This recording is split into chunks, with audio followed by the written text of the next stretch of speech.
है जिसके कारण उसका अब दिमाग पर संतुलन नहीं रहता है और मैट्रिक उसको बोलता है कि अब आपको एक हेलमेट पहनाया जाएगा जो कि इस गेम का ही एक पार्ट है। मैट्रिक उसको बोलता है कि अब लग रहा है तू चिंपांजी। इस पर पूरे रूम के लोग हंसने लग जाते हैं और वो आदमी हंसते हुए बोलता फिर भी तुझसे तो अच्छा ही लग रहा हूँ। अब डेनियल उसको एक कार्ड चूज करने के लिए बोलता है और बोलता है कि इस कार्ड पर सिग्नेचर करके अपनी जेब में डाल लो। हेनले उसके सामने जादू करके स्टेज पर एक बड़ा सा गेट बना देती है। अब एंथेन को उस दरवाजे के ऊपर जाने के लिए बोला जाता है और हेनले उसे अपने जादू से गायब कर देती है। ये देखकर सब हैरान हो जाते हैं। मैट्रिक बोलता है चिंपांजी कहाँ हो तुम, और सभी जादूगरों के ऊपर कपड़े आ जाते हैं। आगे सीन सीधा पेरिस में शिफ्ट हो जाता है। एंथन चुटकियों में लास वेगस से पेरिस के बैंक में पहुंच जाता है जहां पर लाखों डॉलर थे। डेनियल उसे कहता है कि तुम्हारे जेब में जो कार्ड है उसे इन पैसों पर रख दो, और जैसे ही वो कार्ड को पैसों पर रखता है सारे नोट हवा में उड़ने लगते हैं और देखते ही देखते वो सारे पैसे उन सारी ऑडियंस के पास आने लगते हैं जो कि इनका शो एंजॉय कर रहे थे। नोटों की तो बरसात हो रही थी। सभी जादूगर हंसने लगते हैं और पैसों को देखकर बहुत खुश होते हैं और इस तरीके से ये सारे चोर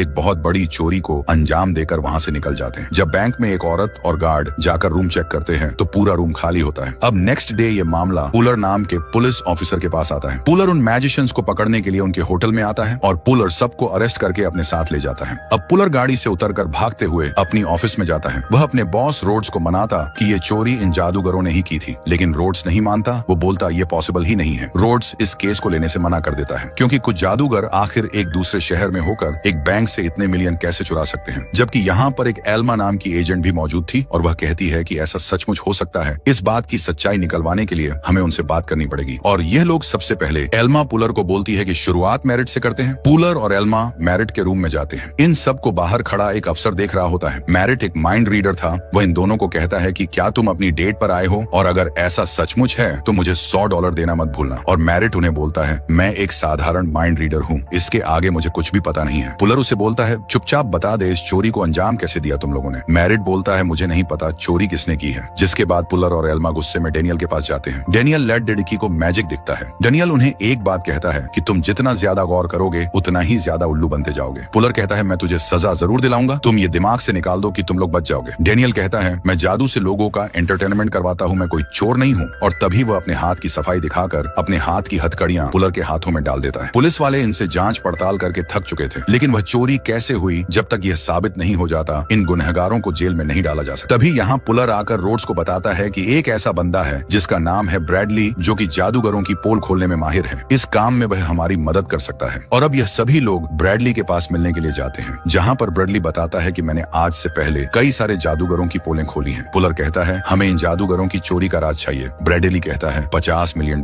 लूंगा। पुलर हाँ कर देता है। वो कहता है मैं आपको दे दूंगा। मगर एक बार कुछ अनोखा हुआ था। एक जादूगर ने अपनी एक ट्रिक दिखाई